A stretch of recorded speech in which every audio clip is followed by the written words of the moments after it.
Ugh, do I have to do this list? I'm getting roasted on the internet. Hey guys, it's Dude. So today I would like to do a list of Zayn. Write it in, man. Anyways, enough of the wrestling references. This is the list of my favorite games of all time. Now here's how the list is going to go. There's some games that are on there.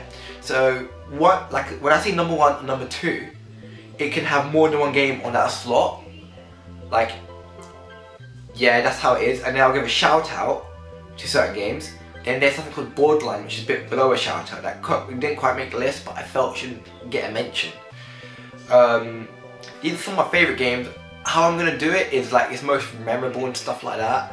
Not just most memorable as well, but like what's actually a better game in general. Like what's, like when I analyse stuff, what's the game that has the least flaws in it and everything. And I know you're probably thinking of the answer already. Given my history of on my YouTube channel, you probably already know what's going on with this list. But nevertheless, let's get on with it. So, number 1, it's gonna be 2 games. Super Mario Galaxy 1 and 2. Now, these 2 games are very, very, very special to me because these 2 games got me back into Nintendo and was a very special game to me. It made me actually get into game design and help me continue my YouTube channel because how good this game was, these 2 games. Like, Mario Galaxy 1 I loved, I played it, I was still into Nintendo then, but after Mario Galaxy 1 I kinda left and went to 360 and play stuff like Modern Warfare 2 and stuff. Then Mario Galaxy 2 came out, I went back there for a bit, then floated back to 360. Then when Wii U came out, I stuck with Nintendo since. Either way, amazing game, brilliant level design. You don't even have to worry about the camera in a video game, which is unheard of in a 3D game. So that's good work from Yoshiaki Koizumi. Thank you, and his team, of course. Never forget about the team. It's just an incredible game. It pushed the Wii to its limits. It showed what motion controls can do and benefit the games and everything. So for that, Mario Galaxy 1 and 2 are in this list. I'll have to give a shout out to Super Mario Sunshine and Super Mario 64. Super Mario 64 I think I could have put on to the actual slot, but I haven't played it in like 10 years, 11 years, so I don't really have a fair judgment of it. Super Mario Sunshine I really like. I love the open world. The hub world is better than any of the other Mario games. Sunshine had a bit more to it in terms of like exploration and everything. However, like the platforming felt weird. The stability of movement, the movement felt weird. Platforming wasn't great. It felt more of a task than fun, which is why Mario Galaxy makes the list, and Mario Galaxy makes it so every bit of movement fun. And the camera was horrible. But other than that, it's an amazing game. Like, I'm not saying it's not fun to move around Mario, because it is, especially when you do the sliding mechanic. That's really fun, but it can get a bit more frustrating at times, which is not what you should associate with a Nintendo game. Next game on this list at number 2 is, Super Metroid and Metroid Prime. Now these 2 games are just masterclass in level design and how to translate a game to 3D well. So Super Metroid is a masterclass in level design. Everything interconnects so well, and it uses the limitation of the SNES was they worked around it. Like, so the doors they opened were technically loading screens and stuff like that, and it just everything in Super Metroid worked well. Like, there was nothing really wrong with it. And I think people may say the platform is bad, but I feel that was on purpose, like to make you feel like you're Samus or something like that. It did stuff way ahead of its time, like environmental storytelling and everything. And Metroid Prime was a evolution of that in some sense. However, some stuff was lost from the translation to 3D, but some stuff was gained. Like the first person's perspective could be viewed as an advantage and a disadvantage of some sense, because like at some scenes you could see the steam on the visor, you can see Samus's face and everything, which was so awesome. And but then it kind of limits your perspective of things, which I'll get into with another video game as well. However, both of them are amazing games. Anyone should play it if you like dark, creepy atmospheres in video games. And yeah, to play Metroid games, They're criminally underrated. Not so much by critics, but by sale figures. They are very underrated in sales figures. As well, they're just amazing games, which I recommend to anyone. So now, number 3 on this list is Super Smash Bros. Melee.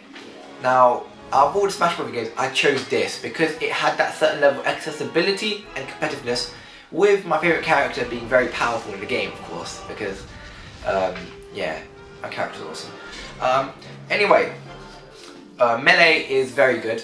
It's a huge jump, astronomical jump from 64. It felt different. Everything feels so slick. If you were to, the way it controls better than most games out today, sort of thing. It controls better than most games in general. Like, it's just incredible how polished the game is, and polished is like how refined it is, how little things can go wrong in a game. And it just, like, there were so many mechanics that were in there that are like for competitive play as well, like wave dashing or L cancelling and stuff like that, and like a normal person won't do that, so it kind of creates a distance between pro and beginner. That ain't Falco! That ain't Falco! Oh!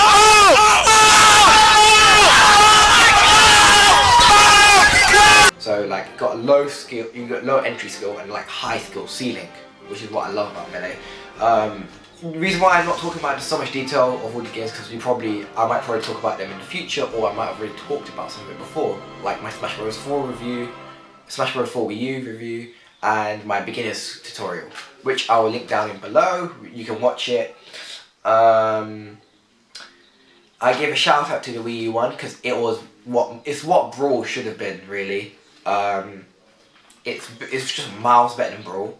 However, it's just about not as good as Melee, like very close. Like, it misses a few mechanics that I really wish they had, like directional dodging and everything, which will allow you to do wave dashing and L cancelling, which was the reason why I put Melee a bit higher than thing, and because my character got quite badly nerfed in Wii U, which was really annoying. Like, they did fix it a bit, but it's not the same. It's just not the same. I cry every team. All around me are familiar faces, worn out places. 4 is going to include 3 games. So it's going to include Zelda Link to the Past, Zelda Ocarina of Time, and Zelda The Wind Waker. So these 3 games are some of my favourite games as well. I was going to say 3 games of all time, but I kind of favour these 3 more than most of the ones on this list, because like, in Link to the Past, every dungeon is brilliant, in my opinion. Link to the Past, it's just the puzzles were laid out so well, and that 2D view really helped it. Like how it helped Super Metroid, it helped Zelda as well. However, translation to 3D helped combat a bit more, because combat wasn't great in Link to the Past. It was very simple. And in Ocarina of Time, it changed combat a lot. But it created, like what many people say, it created a disconnect between exploring and combat, which isn't as bad as what people make it out to be, but it still kind of did that.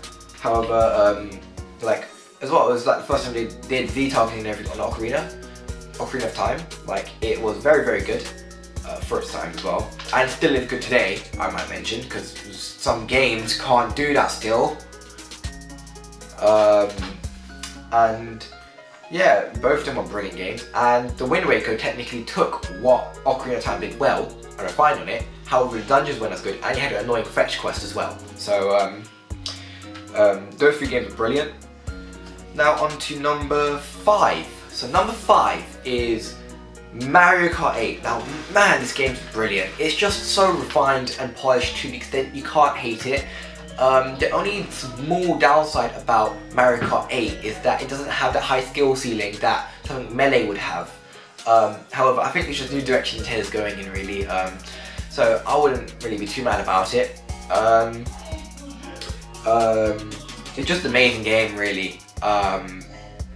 Most of these games are 10s. Some of them may be a bit like 9s, like Mario Sunshine. No, Mario Sunshine is a 9.5 in my opinion. However, Mario Kart 8 is just amazing. Like, it's just like it changes a lot about the game. Like anti-gravity, depending on where you hit the opponent, you can, if like no matter if they're big or small anymore, you can get a boost or not, sort of thing, which is really clever. And the tracks are some of the best in the series. And they had DLC, and they had 200cc, and they had Link in it, and they had Villager in it, and now they're gonna have battle mode in it again on the Switch. So it's just an amazing game. As well, it's just get it when the Switch comes out. Buy a Switch just for Mario Kart 8 if you haven't played it. So, yeah, just get that. Now next one on my list is a surprise. It's not a Nintendo game. So, this game is, drumroll please, Gears of War 3.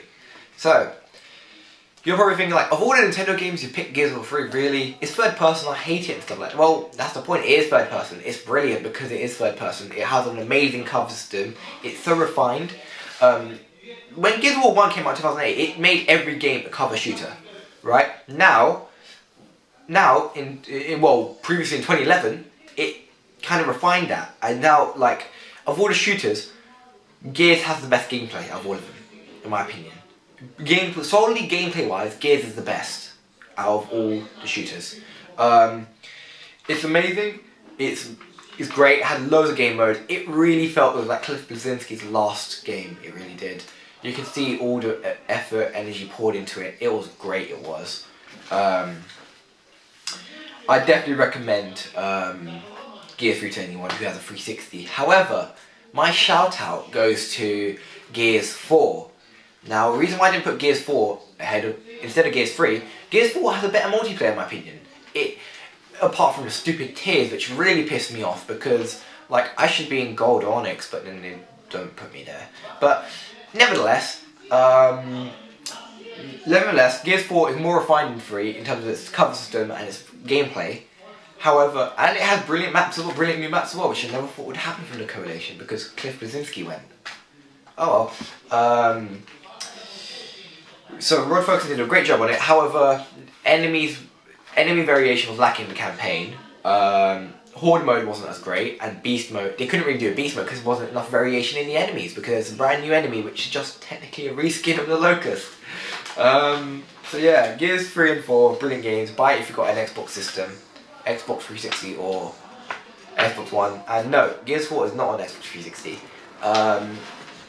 My next game is now, surprise to everyone, it's a Sony game. Yeah.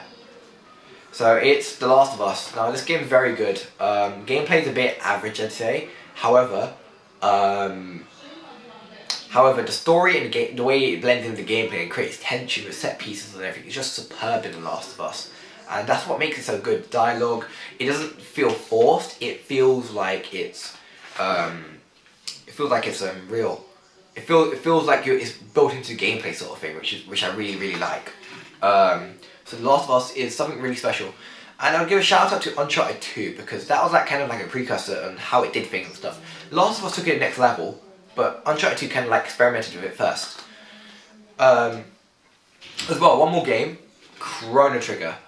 Chrono Trigger is a fantastic RPG where if you imagine a game, a 2D RPG, JRPG. You travel across time, across various environments, fight enemies, of course, fight enemies, what am I saying?